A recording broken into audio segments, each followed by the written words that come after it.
તો તમારે પણ આવી લેયર્સવાળી ફરસી પૂરી બનાવી છે એકદમ ક્રિસ્પી અને કુરકુરી। તો ચાલો ફટાફટ રેસીપીની શરૂઆત કરી દઈએ। તો સૌથી પહેલાં તો અહીંયા 1 કપ જેટલો મેંદો લઈ લઈએ। જો કપના સાઇઝથી જોઈએ તો 1 કપ છે, અને વાટકીના માપથી જોઈએ તો મીડિયમ સાઇઝની વાટકી ભરી અને મેંદો લઈ લઈએ, અને સૌથી પહેલાં તો એને આપણે ચાળી લઈએ। હવે લોટમાં વચ્ચે આવી રીતે હોલ કરી અને એની અંદર 1 ચમચી ભરી અને કાળા મરીનો ભૂકો આપણે વાટીને એડ કરી દઈએ।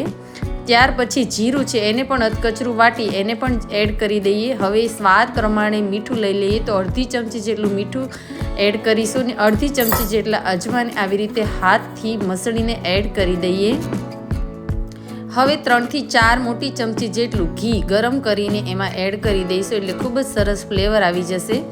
હવે એને આપણે મોણ દઈ દઈએ। તો અહીંયા બધું સરખી રીતે મિક્સ કરી દઈશું, અને પછી આપણે એને મોણ આપવા માટે આપણે 3 થી 4 ચમચી જેટલું જે ઘી એડ કર્યું છે એના વડે જ મોણ આપીશું। જો જરૂર લાગે તો આપણે વધારે થોડું 2-3 ચમચી જેટલું ઘી એડ કરી અને એકદમ બધા જ કણમાં આવી જાય એ રીતે આપણે મોણ આપી દઈશું, અને આવું મુઠ્ઠી પડે એવું મોણ આપણે આપવાનું છે। જરૂર પડે તો આપણે વધારે ઘી એડ કરવાનું છે। તમે તેલથી પણ મોણ આપી શકો છો, ઘીથી વધારે રિઝલ્ટ સારું આવે છે। જે પણ અવેલેબલ હોય એનાથી તમે મોણ આપી અને પછી હલકું ગરમ પાણી કરી અને એનાથી આપણે મીડિયમ કઠણ એવો લોટ બાંધવાનો છે।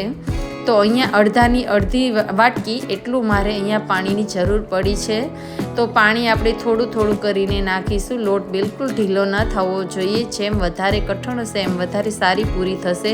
તો અહીંયા કઠણ એવો લોટ મારો બંધાઈ ગયો છે। તો હવે એને થોડી વાર માટે આપણે રેસ્ટ કરવા દઈશું, 10 મિનિટ સુધી રેસ્ટ કરવા દઈશું। હવે એક નાની વાટકી લઈ લઈએ અને એની અંદર 3 ચમચી જેટલું ઘી ગરમ કરેલું આપણે એમાં એડ કરીશું, એટલે કે મેલ્ટ થયેલું ઘી, અને એની અંદર 1 ચમચી જેટલો ચોખાનો લોટ એડ કરી અને સાટો બનાવી લઈશું। તો આ જે પેસ્ટ છે એને સાટો કહેવાય છે। આનાથી જ આપણી ફરસી પૂરીમાં લેયર્સ પડશે।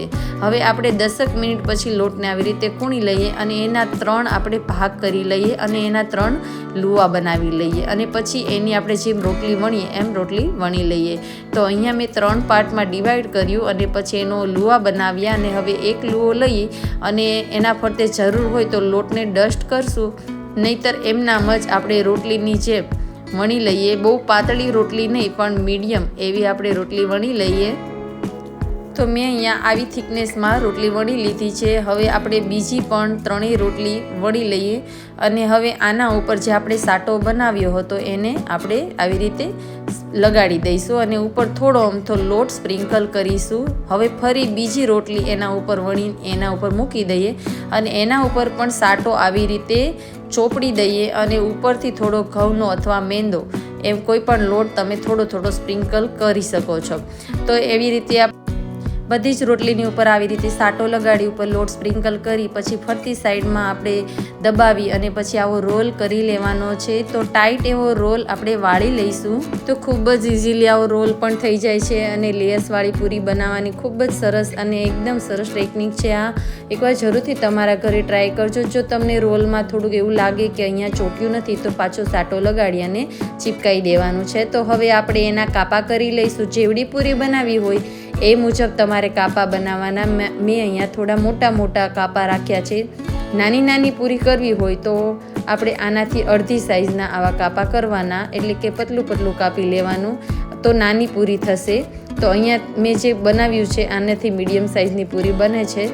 તો હવે આપણે આ પૂરી છે એને થોડીક આવી રીતે પ્રેસ કરી દેવાની, એની સાઈડની કિનારી હોય એને આવી રીતે એની અંદર નીચે ચીપકાઈ દેવાની, ચોંટાડી દઈએ નીચે, અને પછી આપણે આની પૂરી વણી લઈએ। તો હવે આવી રીતે આપણે કરી અને પછી પૂરી વણી લેવાની છે। બધા જ લૂ આવી રીતે બનાવી લઈએ, અને પછી આપણે થોડીક જાડી એવી પૂરી વણીશું, જેથી ખૂબ જ સરસ લેયર્સ બનશે, અને ધીમા તાપે આપણે તળીશું એટલે ખૂબ જ સરસ અંદરથી પણ સ્વાદિષ્ટ લાગશે, ઉપરથી ક્રિસ્પી બનશે એવી ફરસી પૂરી બહાર ફરસાણવાળાને ત્યાં મળે એવી સરસ લેયર્સવાળી પૂરી બનશે।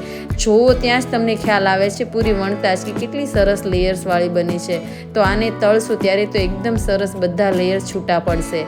તો હવે આવી રીતે મીડિયમ આપણે ગેસની ફ્લેમ ઉપર જ પૂરીને તળીશું। વચ્ચે આપણે ગેસની ફ્લેમને લો કરી દેવાની, એટલે અંદર પણ સરસ ચડી જાય અને તળાઈ જાય, એકદમ ક્રિસ્પી બને। એટલે ખૂબ જ ધીરજથી અને આપણે એકદમ ગોલ્ડન બ્રાઉન કલર આવે ત્યાં સુધી તળવાની છે।